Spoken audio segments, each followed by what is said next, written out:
Can you please let me stay just for tonight? Standing at the front door, my 9-year-old grandson, Sean, soaked to the bone, cradling a baby, made Ryan and me exchange surprised looks. Sean had walked all this way in the torrential rain, carrying a baby. Why was he doing something like this? Doubts swirled in my chest, but I was too shocked by the surreal situation to figure out how to extract the story from Sean. Meanwhile, Ryan next to me was fuming, saying, "I can't handle taking care of them." Right after, Ryan grasped a golf club that was by the front door, his face contorting into something fierce. Sean started shaking at the sight of Ryan. I hadn't expected Ryan to suddenly explode in anger, and with Sean right there, I was flustered. This is bad. I need to do something. I was desperately thinking of a way to defuse the situation. My name is Yvonne. I'm a 67-year-old homemaker. I live with my husband Ryan, who is 2 years older than me. Ryan was a musician until about 5 years ago. His cool persona, singing with a husky voice behind sunglasses, was popular among the young folks, and of course, I was a fan of Ryan too. Even now, as we've aged, Ryan is so stylish and he's my pride and joy. Personality-wise, he likes things to be black and white. He trusts those he believes in to the fullest, but once he's turned his back on someone, he never mends the relationship. For better or worse, he's an easy man to understand. We met through an event, but now we're a close-knit couple, grateful that a famous person like Ryan fell for an ordinary woman like me. However, up until 9 years ago, we lived with our son. His name is Harry.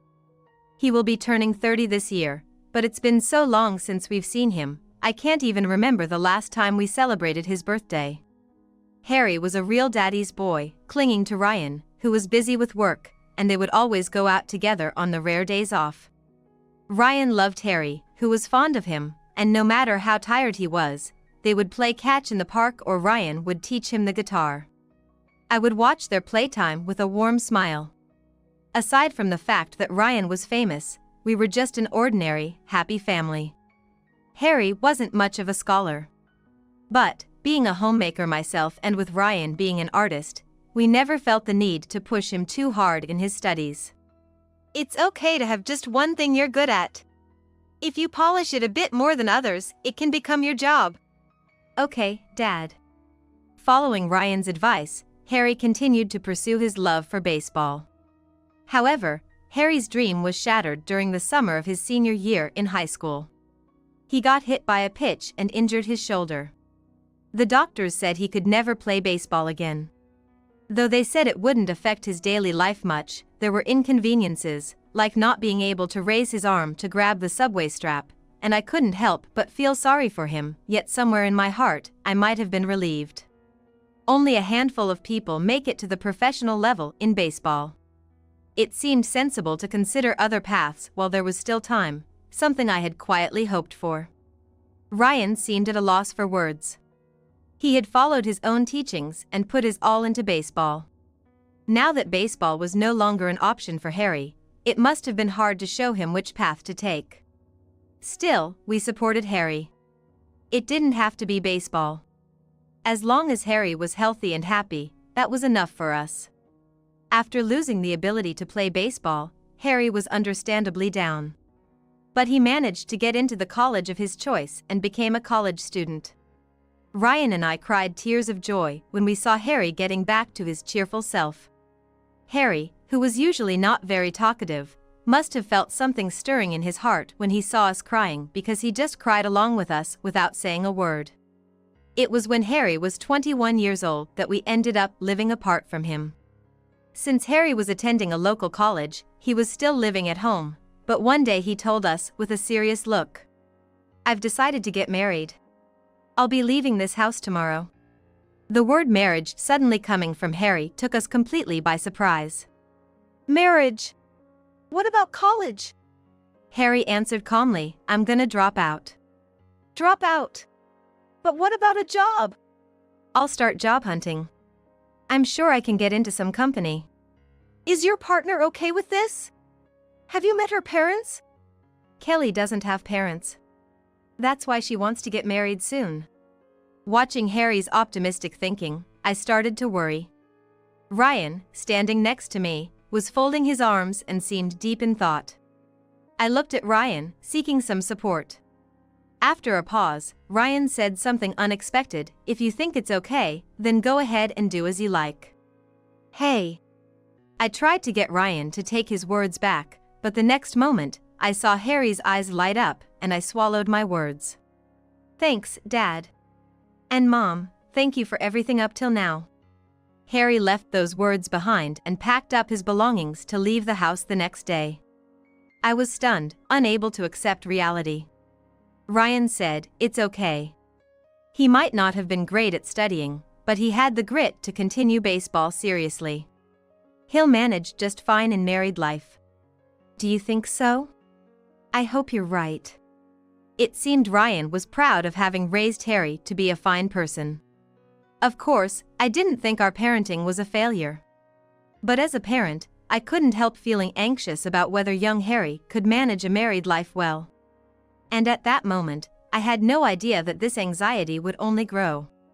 Harry never brought his wife, a woman named Kelly, to our home.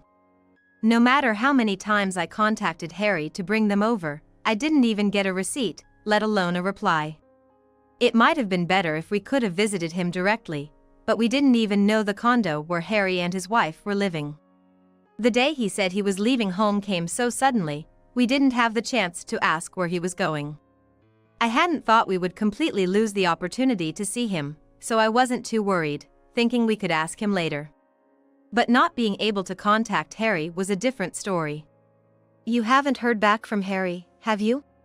Well, I thought maybe Ryan, being a man, might have an easier time getting in touch with him, but it seems he hasn't received a reply either. Well, maybe they're just busy right now. Let's wait a little longer. Yeah. At that time, we still had faith in Harry. But about 3 months after Harry left home, I heard something unbelievable. It happened when I was shopping at the local supermarket. I happened to run into Mrs. Turner from next door inside the supermarket, and she said to me, "Congratulations, Yvonne! I heard you became a grandmother." What? The unfamiliar word grandchild took me by surprise, and I looked at Mrs. Turner twice. Huh? Am I wrong? The other day, I passed by Harry and a woman who seemed to be his wife. They were pushing a stroller. I greeted them, though they weren't very friendly. I haven't seen them recently, so maybe they've forgotten about me. Oh. I felt as if I had wandered into the world of a drama, listening to Mrs. Turner's story. According to her, it was definitely Harry she had passed by.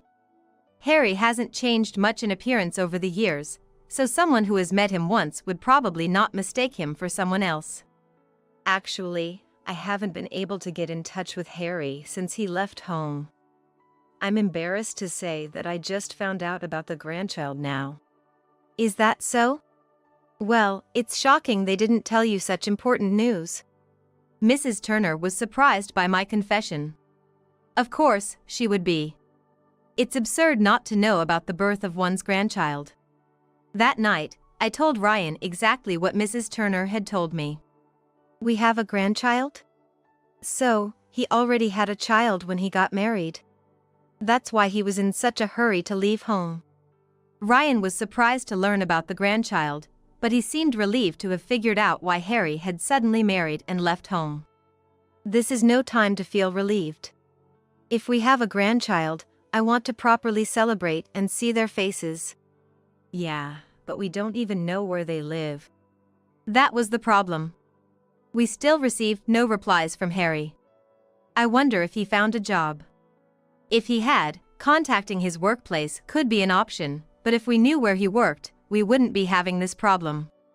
Mrs. Turner said she met them, so they can't be living too far away. Mrs. Turner has bad legs and usually doesn't go far. Since she met them, it's likely they don't live too far away. Anyway, we just have to keep trying to contact him. He'll break eventually. Maybe he hasn't found a job yet and his pride is getting in the way. Do you think so? Ryan seemed to still believe in Harry.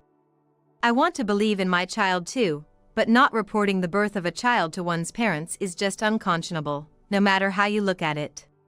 Kelly, his wife, would normally suggest visiting the in-laws to greet them.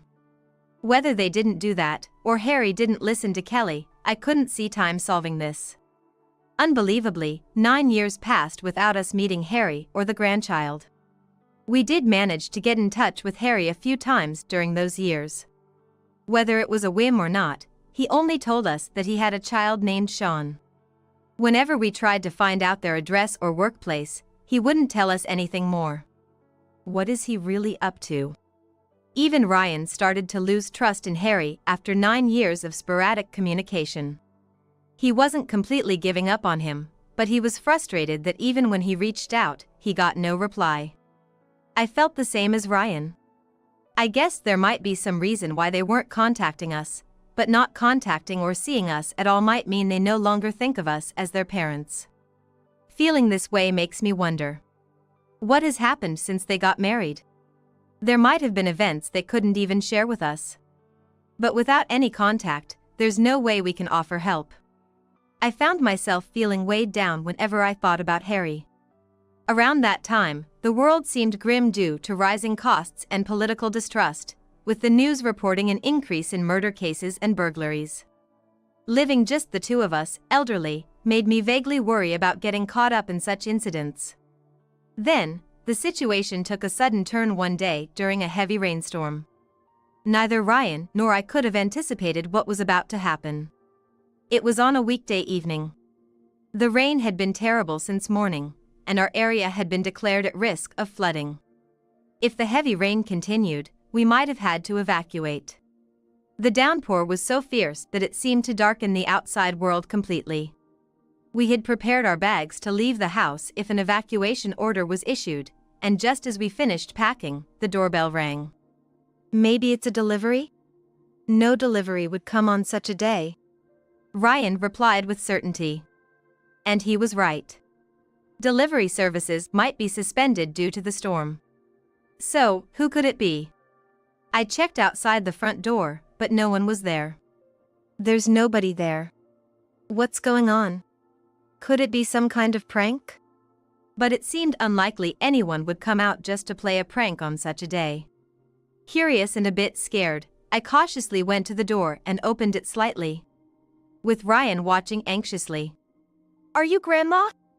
I was speechless at the sight of the person standing outside. It was a child, about the age of an elementary school student. They were wearing a raincoat and holding a baby close to their chest. The baby was wrapped in a raincoat, but its face was drenched by the rain, crying weakly. I was on the verge of panic when the child said, "Are you Grandma?"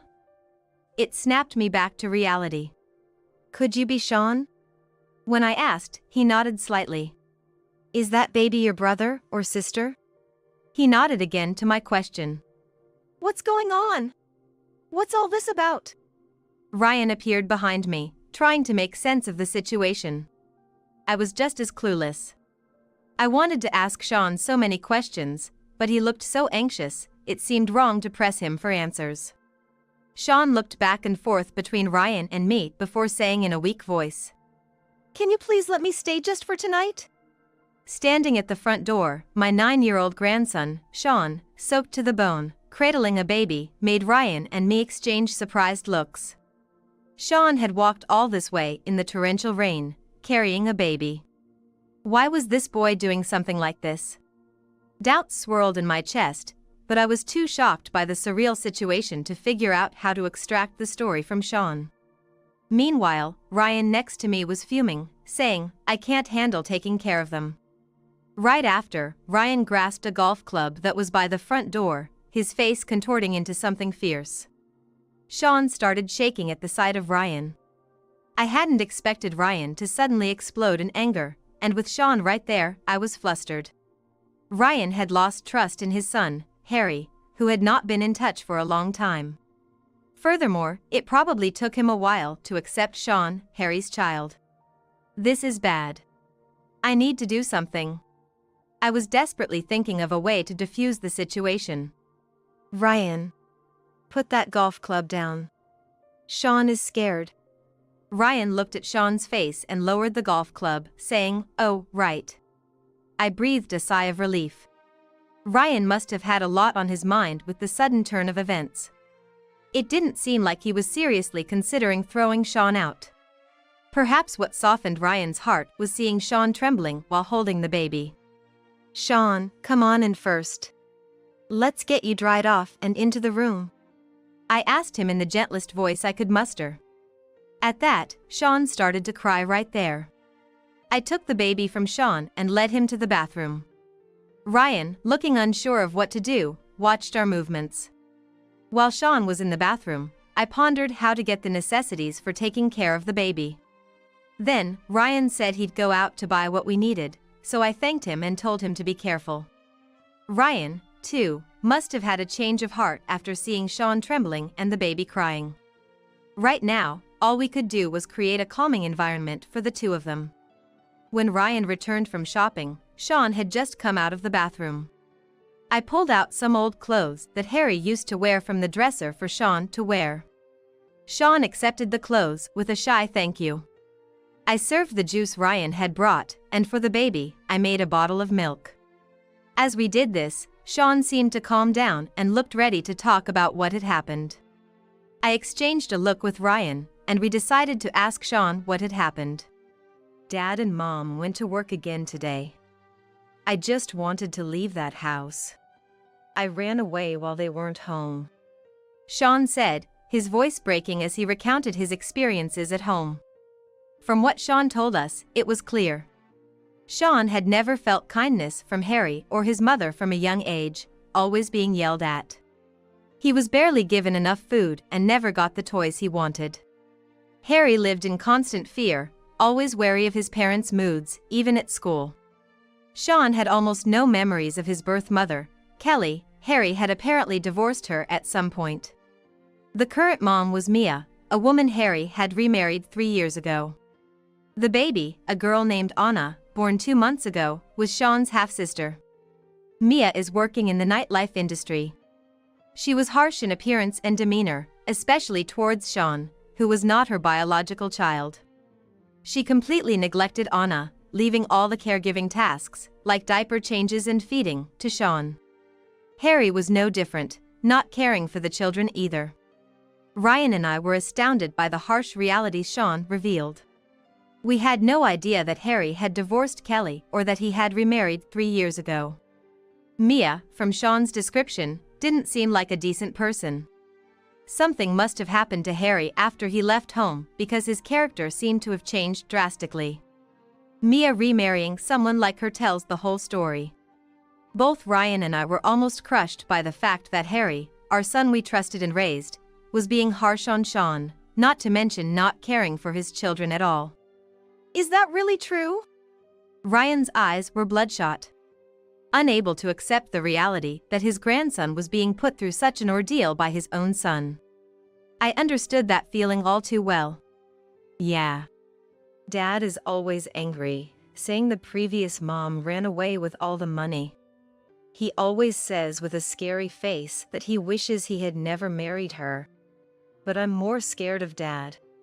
The current mom doesn't think of me as her son either." And Sean paused there, unsure whether to continue. We swallowed hard, waiting for his next words.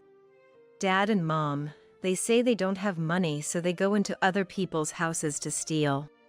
They told me to stay quiet at home because they were going out to work stealing money today. They threatened me, saying they knew what would happen if I told anyone. I decided to run away to Grandma's house because I thought they wouldn't expect me to run away on such a rainy day.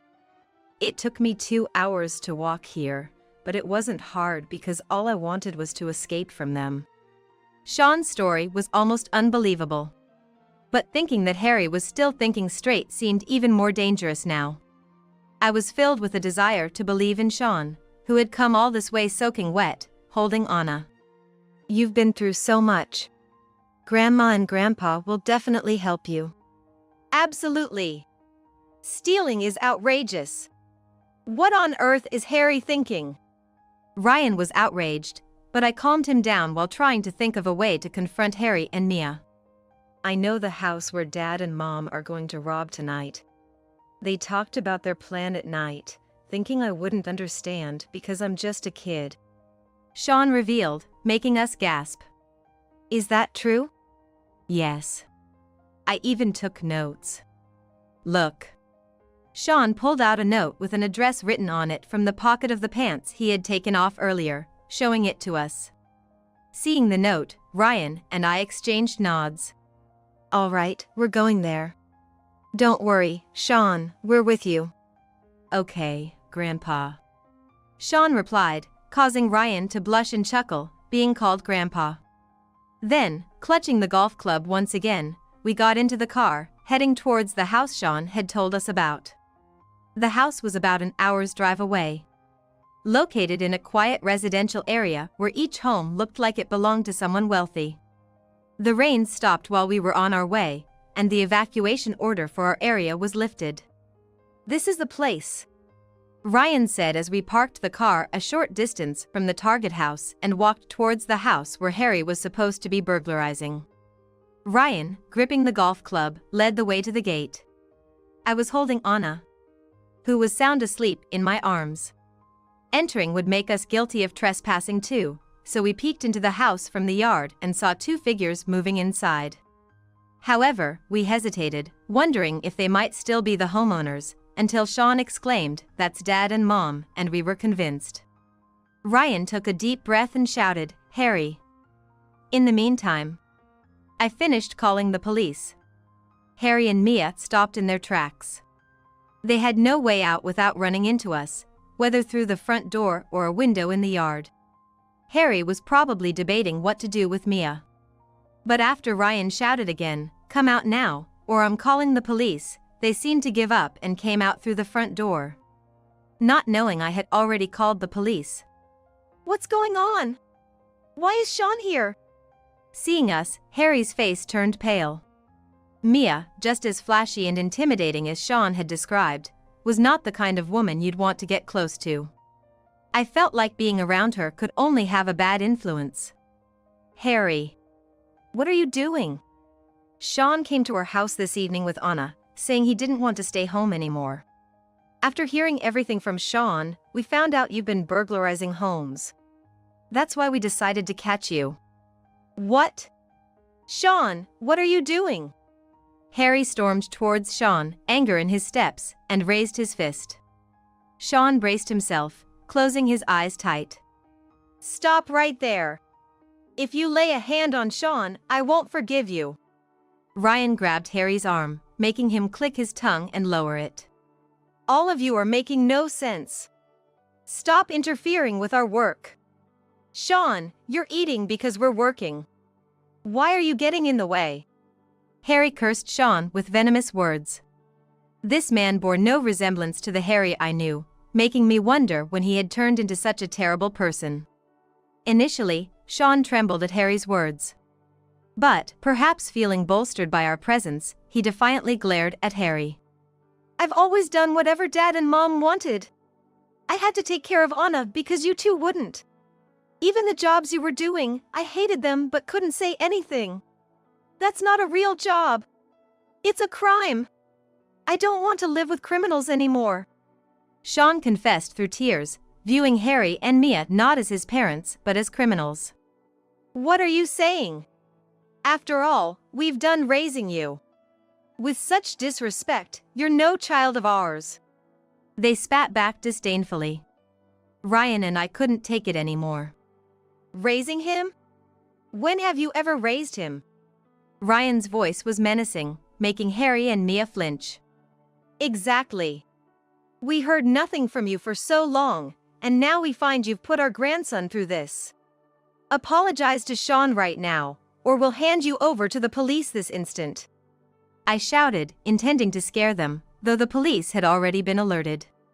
But what a joke! Why should we apologize for him? I never wanted a kid like this. Imagine being forced to take care of someone else's child. They continued to resist.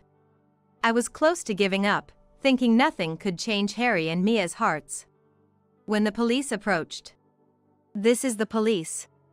What's happening here?" an officer stepped out of the patrol car, to whom I explained the situation. Harry and Mia, stunned by the sudden appearance of the police, were speechless.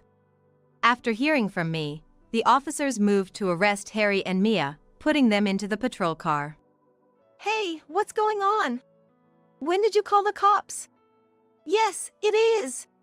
You're a coward for playing dirty tricks on us. Harry and Mia protested loudly. Ryan and I exchanged looks, both of us sighing in disbelief. Even caught in the act by the police, the two seemed unrepentant, not realizing the gravity of their actions. I watched the unfolding situation, feeling a surge of determination to protect Sean at all costs. What? That's rich coming from you. Abusing children, not doing any honest work, and resorting to this. If anything, you're the cowards.